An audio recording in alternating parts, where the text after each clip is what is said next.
আসসালামু আলাইকুম ওয়া রাহমাতুল্লাহি ওয়া বারাকাতুহু। সম্মানিত উপস্থিতি, কাছে এবং দূরে, দেশে এবং বিদেশে যে যেখান থেকে আমাকে দেখতে পাচ্ছেন, সকলকে জানাচ্ছি আন্তরিক মুবারকবাদ। সম্মানিত উপস্থিতি, আজকে আলোচনা করব বিমান, বাস, ট্রেন, লঞ্চ, স্টিমার সহ যাবতীয় যানবাহনে নামাজ পড়ার পদ্ধতি বিষয়ে। সম্মানিত উপস্থিতি, বিভিন্ন যানবাহনে নফল নামাজ পড়ার বিষয়ে সম্পূর্ণ এখতিয়ার, অনুমোদন রয়েছে। এমনকি যদি কেবলাও ঠিক না থাকে, তাও নফল নামাজের ক্ষেত্রে অনুমোদন রয়েছে। যেমন রাসূলুল্লাহ সাল্লাল্লাহু আলাইহি ওয়াসাল্লাম বিভিন্ন খচ্চর ও বিভিন্ন বাহনে নবীজি নফল নামাজ আদায় করেছেন। নবীজি কোনোদিন কোনো ফরজ নামাজ কোনো বাহনে আদায় করেননি। সেই মতে বিমানের মধ্যে যারা নামাজ পড়তে চান, নফল নামাজ দাঁড়িয়ে পড়তে চাইলে বিমানে সুযোগ পাওয়া যায়।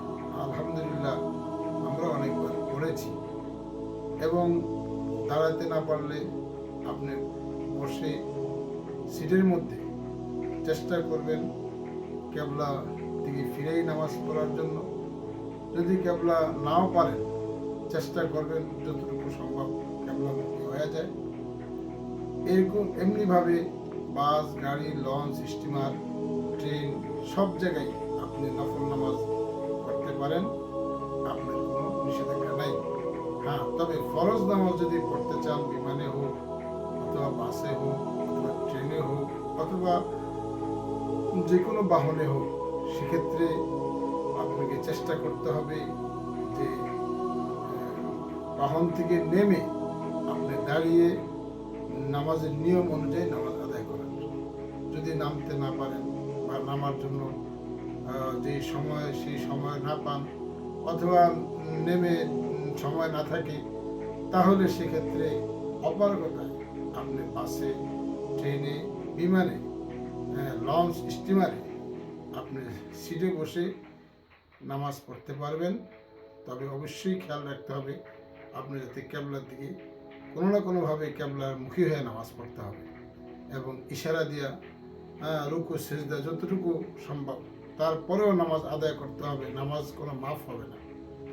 এই জন্য আপনাকে চেষ্টা করতে হবে এমনভাবে ভ্রমণ করা, যেভাবে আপনি ভ্রমণ করলে আপনার নামাজ গাড়িতে পড়া না লাগে, যাতে আপনি রিল্যাক্সের সাথে কোনো ভালো জায়গায়, ভালো অবস্থানে, ভালো মসজিদে আপনি নামাজ আদায় করতে পারেন। সেভাবে আপনি সফরসূচি তৈরি করবেন।